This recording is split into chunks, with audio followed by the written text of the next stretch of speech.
promis, on va faire un état des lieux de l'intelligence artificielle Made in Toulouse. Vous savez que c'était une grande année pour Toulouse qui a obtenu cette année la création d'un institut interdisciplinaire d'intelligence artificielle, tout comme d'ailleurs Grenoble, Nice et Paris. Cet institut dit 3IA a été créé dans la foulée du rapport Villani et à Toulouse, cet institut est appelé ANITI. Il doit désormais devenir opérationnel et il fait collaborer à la fois des acteurs publics de l'intelligence artificielle et des acteurs privés. Je vais vous présenter dans un instant nos invités qui sont François Chollet, Bertrand Montubert, Chantal Soulet-Dupuis et Nicolas Vialet. Je vous en prie, installez-vous le plus rapidement possible si vous pouvez. Faites cependant un petit peu attention car désormais vous êtes dans le noir.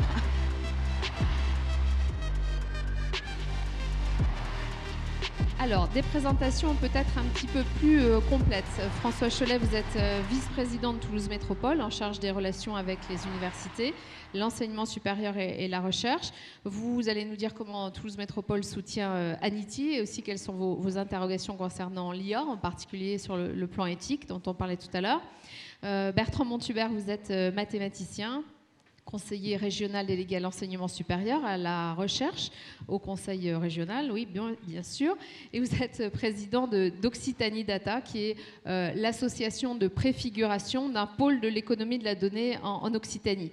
Vous nous direz qu'en matière d'IA, on est un peu sorti de l'effet waouh, c'est votre expression, et qu'il est temps maintenant de construire une IA, un projet vraiment collectif et commun, vraiment pour l'humain et très basé sur la réflexion autour de l'éthique.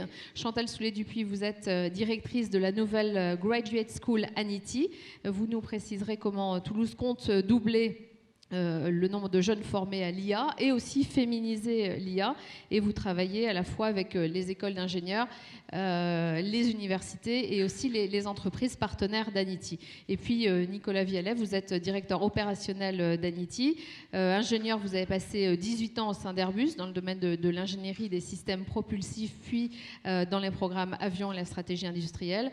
Vous avez donc intégré il y a quelques mois l'équipe de pilotage d'ANITI pour y fédérer à la fois les partenaires académiques et puis les industriels. Et donc, le grand défi, on en a parlé tout à l'heure au début de l'après-midi, c'est véritablement de fiabiliser, de sécuriser, de certifier les systèmes qui ont recours à l'intelligence artificielle. Est-ce que vous pouvez nous préciser les enjeux de recherche et les grandes missions d'ANITI ? Oui, bonjour à toutes et à tous. Donc, effectivement, ANITI s'inscrit dans le cadre du politique nationale de développement de l'intelligence artificielle, qui vise à développer une intelligence artificielle qui a l'humain au cœur de ses préoccupations. Et nous, notre thématique, c'est effectivement de rendre possible l'utilisation de ces technologies-là dans des systèmes critiques pour la sécurité du citoyen, de l'utilisateur, de l'être humain. Pour ça, on travaille effectivement avec l'ensemble de nos partenaires, donc industriels, académiques et institutionnels, qui nous supportent effectivement beaucoup, sur 3 grands axes. Un axe recherche, un axe formation, effectivement, on y reviendra sans doute un petit peu plus tard, et un axe également développement économique. Alors, sur la recherche, on mobilise environ 200 personnels, chercheurs des universités, chercheurs des écoles d'ingénieurs, étudiants, thésards, mais également des chercheurs, des ingénieurs de recherche de nos partenaires industriels. Et on travaille sur une thématique assez large, en fait. On va essayer d'étudier l'IA un petit peu à 360 degrés, en partant des impacts sociaux, sociétaux, éthiques, moraux. Vous l'avez souligné, ce sont des dimensions qui sont très, très importantes, en allant jusqu'à l'application de l'IA dans l'industrie, dans la robotique, l'interface homme-machine, en passant par des choses beaucoup plus fondamentales, des recherches mathématiques fondamentales, en mêlant des technologies d'IA différentes, basées sur les données, basées sur les systèmes logiques, de manière à résoudre un certain nombre de challenges qui sont aujourd'hui présents dans l'IA, notamment la fiabilité la fiabilité qui est très importante dans les domaines critiques. Aujourd'hui, les systèmes d'IA ont un déficit de fiabilité, ont un déficit d'explicabilité également, et une dimension très forte également qui est l'acceptabilité. Donc voilà, c'est... Acceptabilité, c'est réussir à comprendre à quoi peut servir l'IA concrètement dans ses actions quotidiennes et à l'accepter aussi bien quand on est opérateur sur une machine qui en utilise ou alors quand on utilise, Bertrand Morenschweig tout à l'heure en début d'après-midi évoquait la situation où finalement une banque par exemple refuse un prêt où le chatbot est incapable d'expliquer la raison pour laquelle le prêt est refusé. Exactement. Donc l'acceptabilité, c'est faire en sorte que ça soit compréhensible et accepté.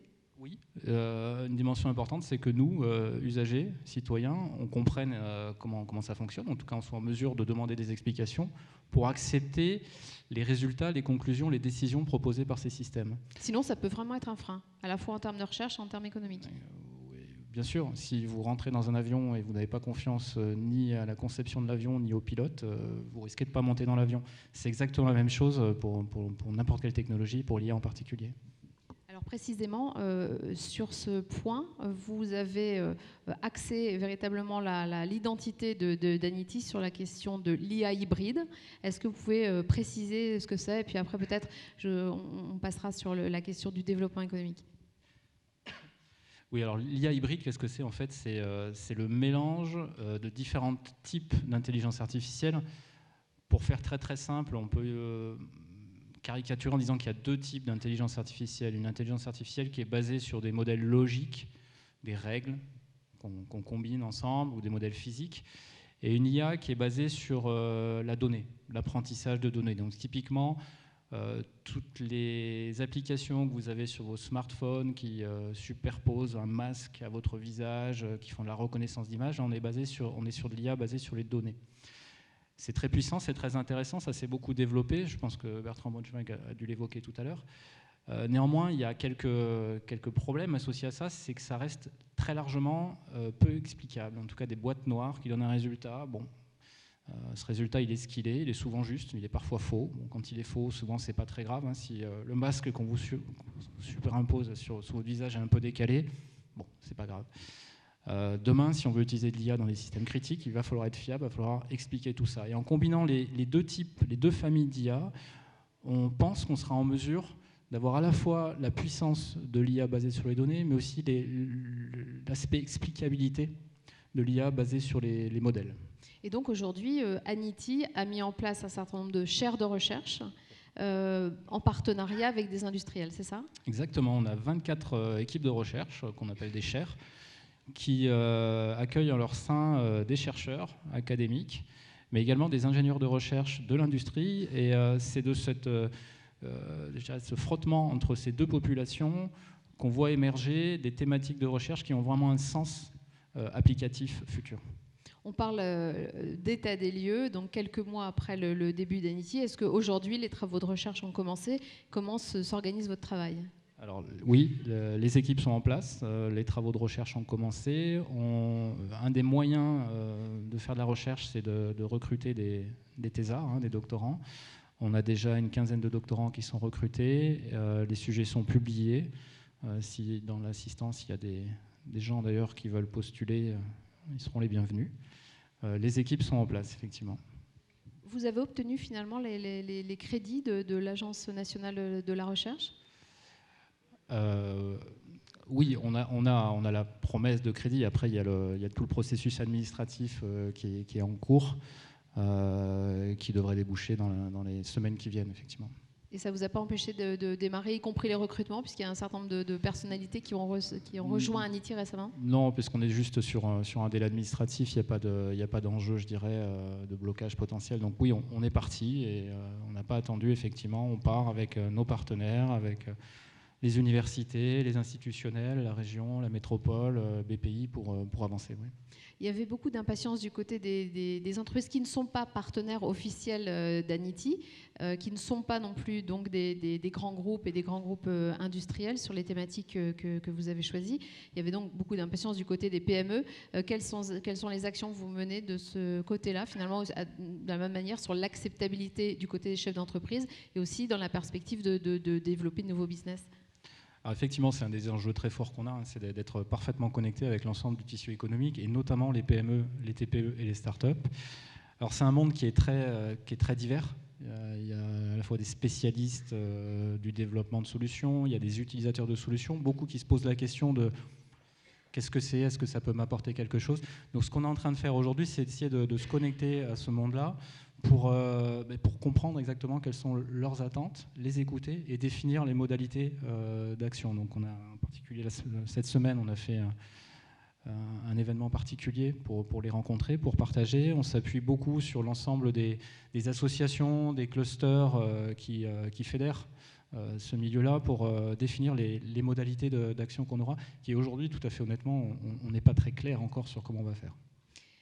Le troisième volet, vous l'avez effleuré, c'est la question de la formation. Et peut-être, Chantal Soulet-Dupuis, pouvez-vous nous préciser les intentions d'Anity, puisque vous êtes professeure d'informatique et directrice de l'école doctorale mathématiques, informatique, télécommunications à l'université Paul Sabatier, et donc récément directrice de ce qu'on appelle la Graduate School Anity, avec l'ambition assez importante finalement de doubler le nombre d'étudiants formés à l'IA, et dans un horizon assez restreint, puisque c'est 2023.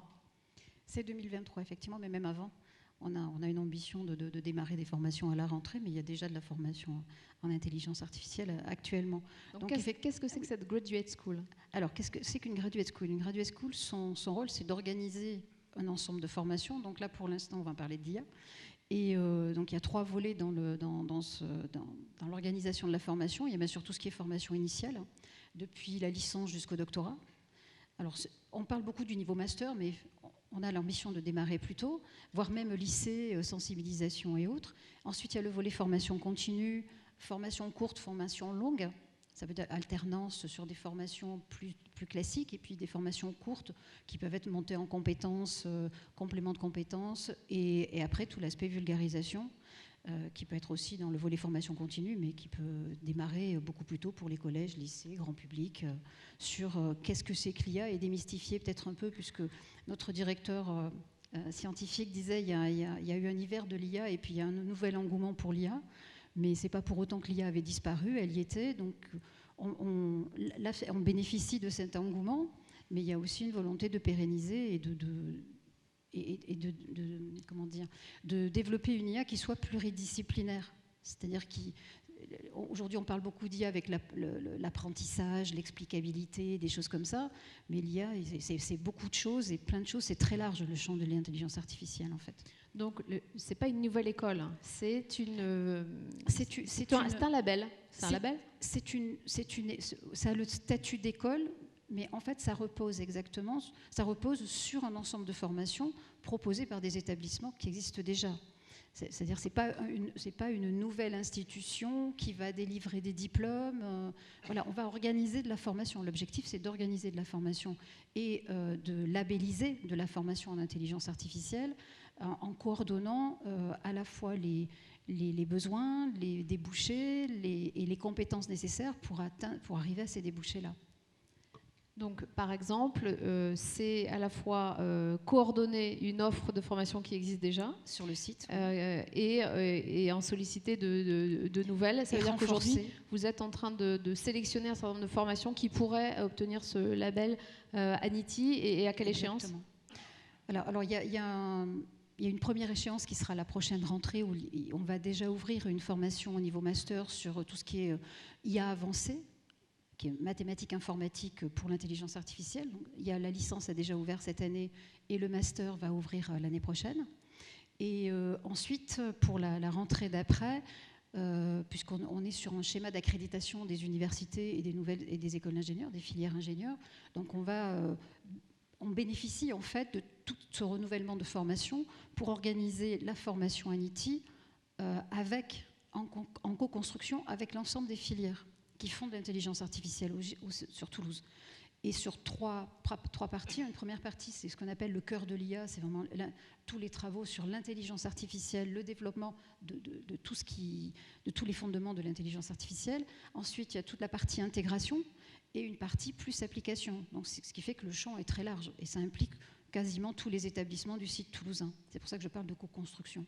D'accord. Et donc l'objectif, c'est de labelliser ces formations pour la rentrée Exactement. 2020 ? Une partie pour la rentrée 2020 et une autre partie pour la rentrée 2021, nouvelle accréditation. Est-ce que vous avez aussi dans votre focus la nécessité de former les plus jeunes à l'IA, c'est-à-dire peut-être même avant au niveau du lycée ? Alors, il y a des actions qui ont été entreprises avec le rectorat en particulier pour sensibiliser le lycée, collège-lycée déjà au métier, à l'intelligence artificielle, qu'est-ce que c'est, qu'est-ce que ce n'est pas, et quels sont les types de domaines dans lesquels l'intelligence artificielle intervient. Avec une action spécifique aussi à l'égard des jeunes femmes, des jeunes filles ? Alors, il y a aussi le si je fait me de trompe sensibiliser. pas, au niveau global, Oui. Anity avait vraiment la volonté, et l'a inscrit d'ailleurs dans son dossier dès l'année dernière, la nécessité de féminiser les métiers, la recherche et la formation. Alors, c'est toutes les filières scientifiques. Hein. Il y a une désaffection des femmes, même globale pour une baisse d'effectifs dans les filières scientifiques. Alors, peut-être moins en informatique, bien sûr, sur nos domaines. Il y a toujours, comme il y a énormément de débouchés, on a pas mal d'étudiants. Mais globalement, effectivement, il y a une désaffection pour les filières scientifiques pures. Et donc, l'idée, c'est, et les filles en particulier, donc je crois qu'on doit être à 25-26% dans le supérieur de filles, ce qui est pas beaucoup. Donc, pourquoi est-ce qu'elles ne viennent pas ? Et alors, il y a plusieurs constats. Hein. Il y a une chose, c'est que peut-être qu'elles ont envie aussi de donner un sens au métier qu'elles font. Et donc, il y a peut-être le fait de remettre l'intelligence artificielle dans le sociétal, dans le domaine économique, de voir les effets que ça peut avoir. Ça peut être un attrait aussi. Voilà, donc on va essayer de mieux communiquer sur les débouchés. Il s'agit aussi de former les chefs d'entreprise et au-delà, les salariés ? Alors, effectivement, il y a dans la formation continue et dans l'objectif des relations avec les entreprises, donc l'offre de formation doit être montée avec eux, avec les partenaires industriels, académiques et industriels sur les débouchés à la fois académiques et industriels. Et sur les débouchés industriels, il y a effectivement la formation des chefs d'entreprise et autres à ce que peut apporter l'IA, quels sont les enjeux de l'intelligence artificielle, et démystifier aussi beaucoup de choses. Et puis après, il y a la montée en compétences ou l'apport de compétences qu'elles n'ont pas pour les salariés. Parce qu'on en avait parlé justement, c'était sans doute, je crois, avant l'été, au mois de juin. Et la représentante d'Anity nous avait dit qu'une formation serait dispensée aux chefs d'entreprise. Je crois que ce n'est pas le cas encore. Alors, il y en a une qui démarre le mois prochain. Alors, Nicolas, je te passe la parole. Voilà, le 12.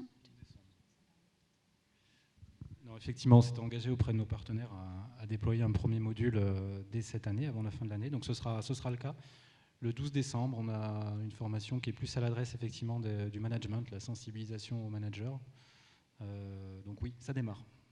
Avec l'idée de les acculturer, de leur faire comprendre l'intérêt, les spécificités et aussi peut-être les nécessités de recrutement spécifiques. Oui, exactement, les sensibiliser à ce que c'est, ce que ça peut apporter, leur donner. Il y a beaucoup de gens qui tout simplement ne savent pas du tout aller au-delà de juste ces deux mots, donc c'est leur apporter cet éclairage-là. Les sensibiliser également à la nécessité d'accompagner leurs employés lorsqu'ils implémenteront ce genre de technologie chez eux. Voilà, c'est plus cette sensibilisation, effectivement. On peut s'inscrire encore ? Oui, l'inscription est ouverte. Oui. Alors, Anity, on le sait, est coordonnée par l'Université fédérale. Il y a aussi le soutien, et c'est aussi la raison de votre présence à tous les deux, Bertrand Montubert et François Chollet, soutenu par la région Occitanie et puis la métropole de Toulouse. Sur le soutien de la région, Bertrand Montubert, est-ce que vous considérez qu'un chemin a été déjà parcouru et est-ce que c'est plutôt positif selon vous ? Je trouve qu'il y a un énorme chemin qui a été parcouru et oui, c'est très positif. En fait, il faut bien prendre conscience, et ça a été un petit peu évoqué auparavant, que tout d'un coup, on ne s'est pas réveillé en se disant on va faire de l'IA, on va candidater et puis on va voir. Non. Si Toulouse, d'ailleurs, dès le premier discours du président de la République, lorsque le 9 mars 2018, il a eu la remise du rapport Villani et son discours, il a déjà cité Toulouse. Pourquoi ? Parce qu'il y a des forces historiques dans le domaine du big data et de l'intelligence artificielle dans cette ville et ça n'était pas encore suffisamment visible. C'était connu des experts, mais en dehors des cercles experts, c'était extrêmement peu visible. Et il y avait besoin, je crois, qu'il y ait d'abord une structuration, une mise en relation de l'ensemble de l'écosystème, comme on dit, hein, des chercheurs, des entreprises, les startups qui se montaient dans le domaine. Et c'est vrai que le plan d'intelligence artificielle a été vraiment l'occasion de donner un coup de booster là-dessus et de donner une visibilité. C'est vrai qu'aujourd'hui, un peu partout, on sait que Toulouse est devenue une place forte sur l'intelligence artificielle, ou plus précisément est une place forte sur l'intelligence artificielle, même s'il y a encore beaucoup de progrès à faire et l'Institut 3IA va y travailler. Mais ça donne cette visibilité qui ne part pas de zéro. C'est ça que sur quoi je veux vraiment insister. Donc il y a déjà un premier effet qui est extrêmement important et extrêmement positif. Moi, dans mes fonctions antérieures, j'ai été président de l'Université Paul Sabatier et j'étais hyper frustré de voir comment, quand au moment de mon mandat, on parlait plus d'ailleurs de big data que de l'intelligence artificielle. Mais finalement, les forces que nous pouvions avoir au niveau des universités toulousaines étaient très très peu connues. Quand par exemple des médias faisaient des dossiers spéciaux sur le domaine, ils parlaient rarement de ce qu'on faisait. Alors que dans le même temps, le directeur général délégué à la science du CNRS, quand il venait ici, il disait s'il n'y avait qu'un seul endroit où le CNRS devait investir dans ces domaines-là, ce serait à Toulouse. Donc on voyait ce décalage-là. Et aujourd'hui, je pense qu'on a commencé à en sortir, c'est une excellente chose. Et sur l'IA hybride, est-ce que ça donne une identité particulière et finalement symbolique de ce qu'est la recherche ici à Toulouse? C'est une identité particulière et je dirais c'est un beau pari gagné et il faut en féliciter l'équipe du 3IA parce que ce n'était pas complètement évident. Il faut avoir en tête que, là aussi ça a été un petit peu évoqué, le grand boom de l'intelligence artificielle des dernières années, il a été basé sur le développement du machine learning. Machine learning, c'est-à-dire j'accumule énormément de données, et je fais de l'apprentissage à partir de ces données-là, et j'arrive à avoir des algorithmes de reconnaissance, par exemple de reconnaissance d'images, qui, comme le disait Nicolas, marchent pas mal. Et on en a eu des applications assez géniales dans plein de domaines, hein, qui peuvent être reconnaissance d'images sur des photos que vous postez, sur les réseaux sociaux, ou bien reconnaissance de la voix, qui a fait des progrès absolument extraordinaires, et qu'on peut utiliser éventuellement dans nos assistants personnels. Maintenant, tout le monde aujourd'hui, comme vous le disiez, on a passé un peu l'effet waouh, parce qu'une fois qu'on a cherché des photos de chats et qu'on trouve des photos de chats, et même si des fois on ne tombe pas sur un chat, c'est pas si grave.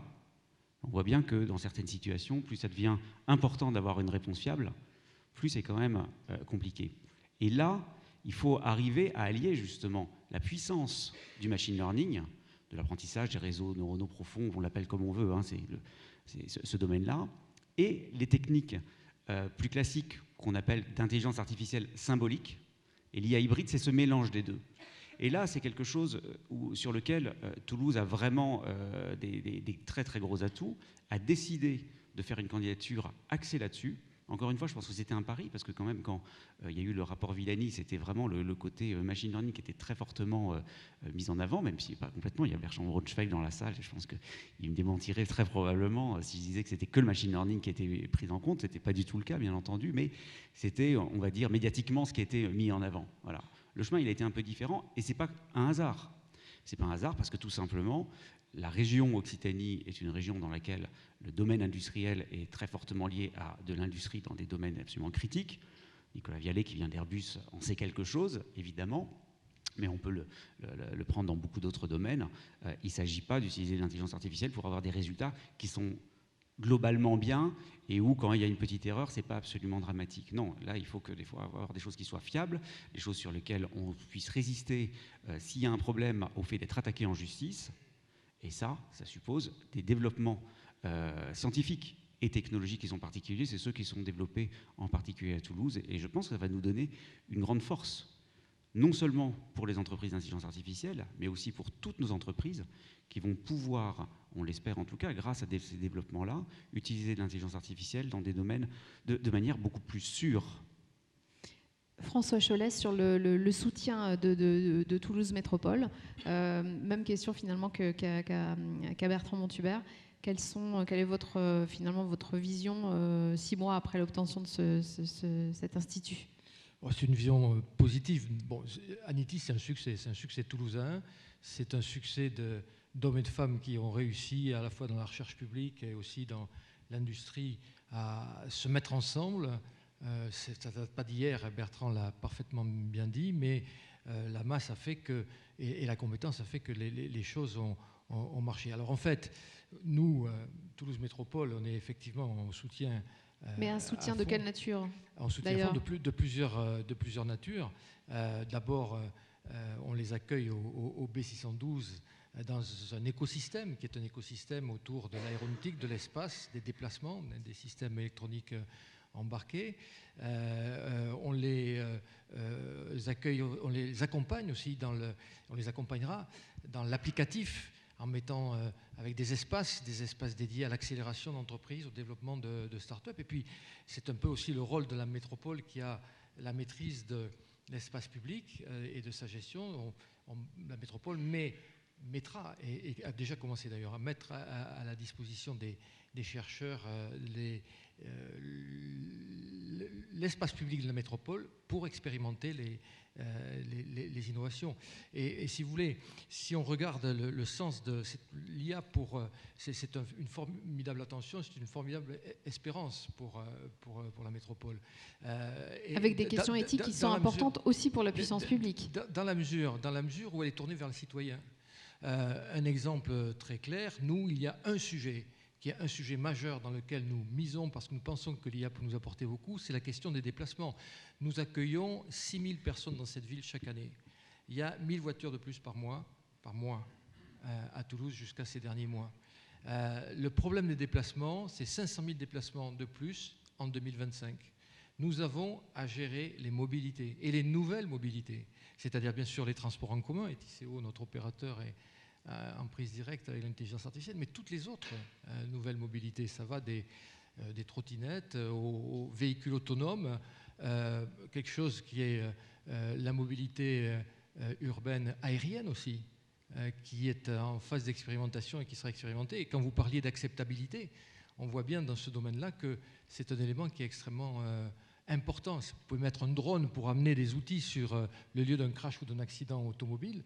S'il doit traverser la ville, il faut que ce soit accepté, il faut que ce soit préparé. Le citoyen a besoin d'être impliqué là-dedans. Alors justement, il nous reste quelques minutes et ça serait, enfin, il nous reste 12 minutes, on a encore un petit peu de temps. Mais je pense qu'effectivement, la suite logique, c'est le traitement des données, de quelle façon et sur un plan éthique, c'est un sujet de préoccupation aussi pour la ville de Toulouse et pour la métropole. Ah, c'est clair que qui dit intelligence artificielle, ça a été très bien dit, donc c'est une masse de données.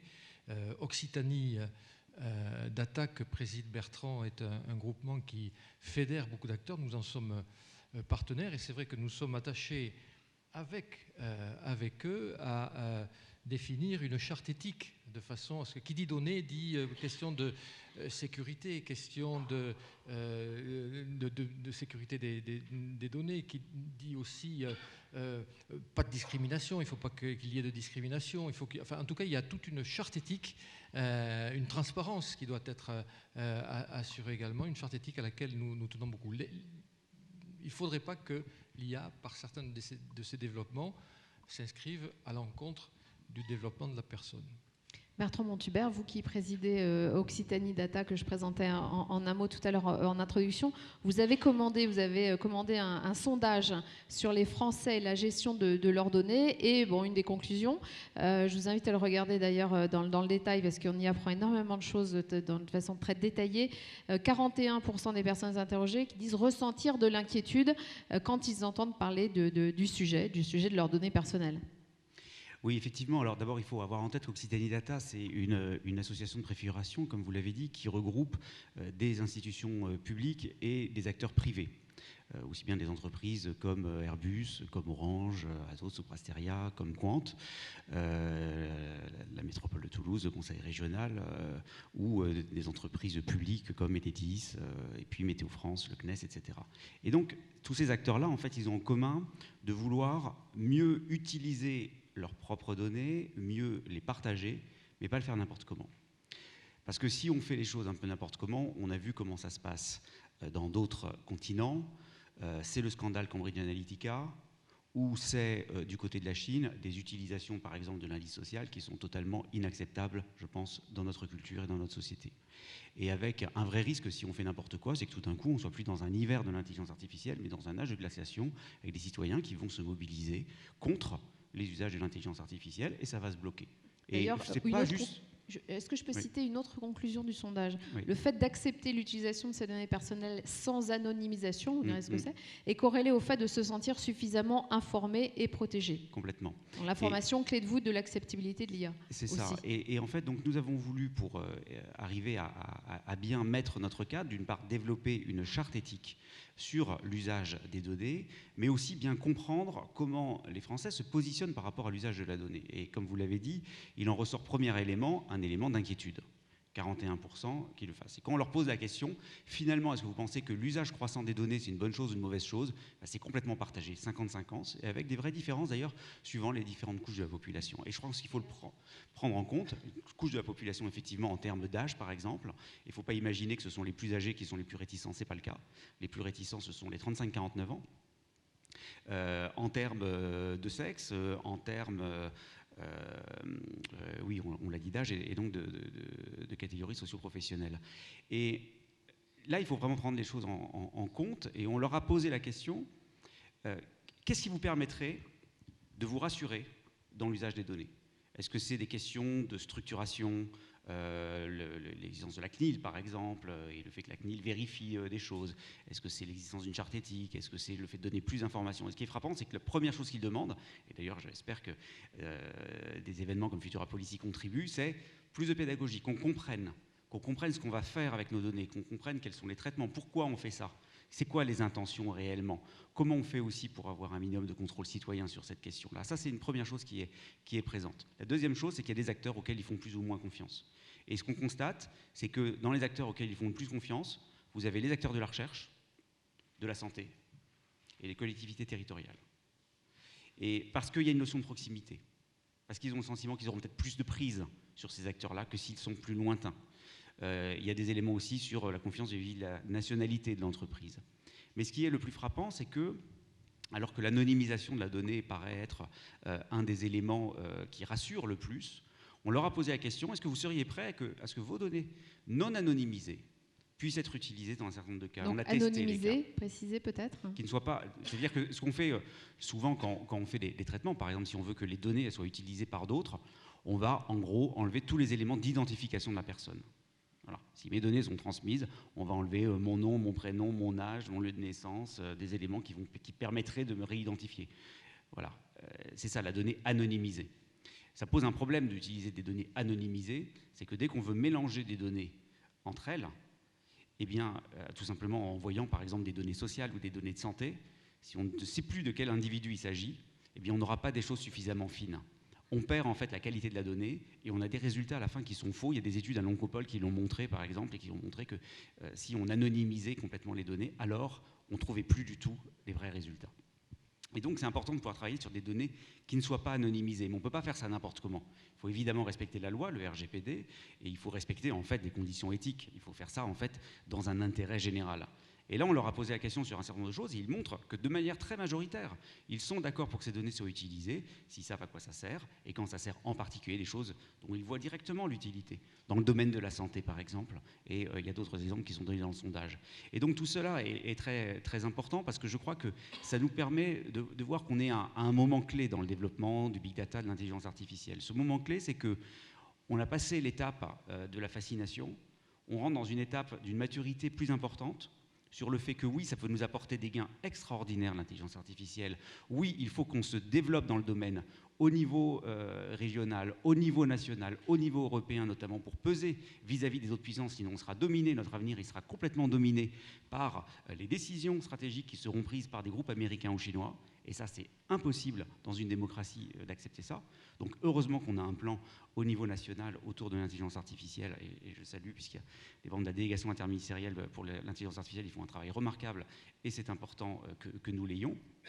Et donc il faut être à la fois positif, mais avoir conscience que si on veut y arriver, il faut qu'on se mette, on ait une vraie compréhension, une vraie écoute de ce que nous disent les citoyens, pour pouvoir agir effectivement dans le sens de l'humanité. Et à partir de là, la question éthique, par exemple, devient non pas un frein, mais un levier de développement. Et je pense que ça deviendra aussi un levier pour toutes nos entreprises dans le domaine de l'intelligence artificielle, qui pourront faire des meilleurs produits, qui inspireront plus confiance et qui pourront se développer, et donc qui prendront aussi moins de risques de se retrouver avec des catastrophes industrielles qui arrêteraient complètement leur domaine.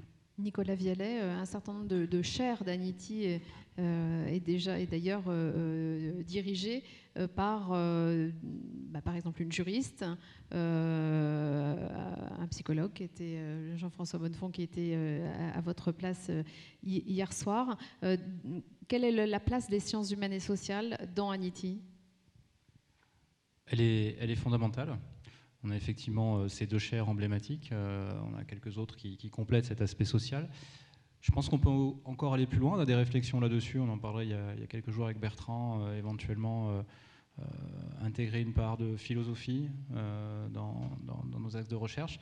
Je pense qu'effectivement, ce serait une erreur de voir l'IA comme uniquement un outil technologique et avoir cette approche purement technique de l'IA. Il faut qu'on ait une approche beaucoup plus globale. On l'a dit tout à l'heure, l'IA va bouleverser nos vies d'une certaine manière et on doit s'assurer que le citoyen est vraiment au cœur de la réflexion autour de cette problématique-là. Donc oui, on a évidemment une dimension technologique dans nos axes de recherche, mais la dimension sociale et humaine est vraiment très présente. C'est votre avis aussi, Chantal Soulet-Dupuis ? Oui, tout à fait. Et tout à l'heure, je parlais des 3 volets de développement de la formation. L'IA, ce n'est pas uniquement des mathématiques et de l'informatique, il y a aussi des sciences cognitives, on voit sur l'impact avec les aspects juridiques. Donc oui, les SHS sont complètement impliqués dedans. Alors évidemment, ils ne vont peut-être pas développer les algorithmes eux-mêmes, mais dans tout ce qui est explicabilité, éthique et autres, ça va venir des usagers et des sciences humaines et sociales. Et précisément, aujourd'hui, parmi les étudiants en sciences humaines et sociales, est-ce qu'il y a une formation à l'IA ?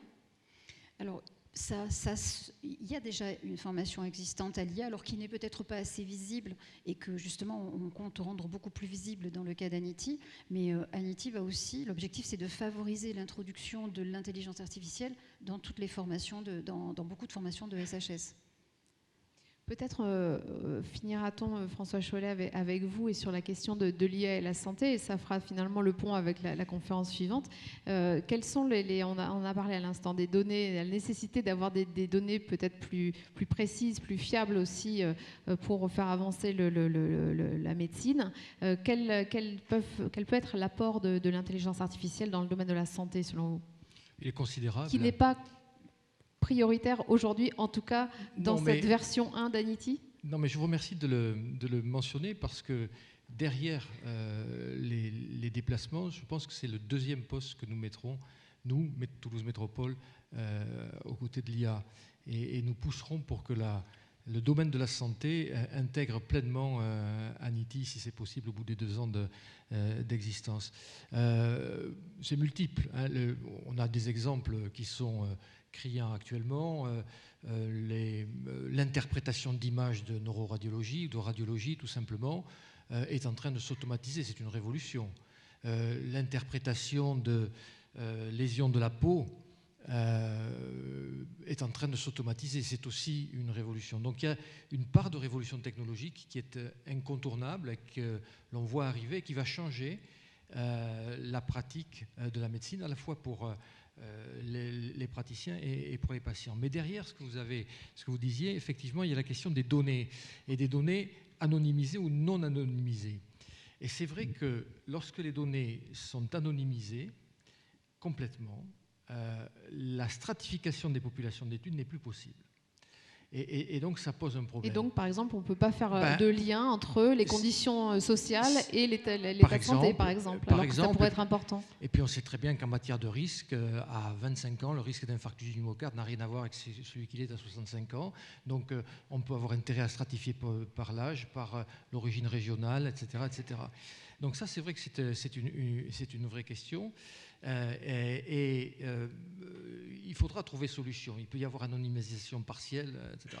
Mais derrière tout ceci, il y a une question qui n'est pas très claire pour nous, c'est la question du modèle économique qu'il y a derrière la gestion et la manipulation des données.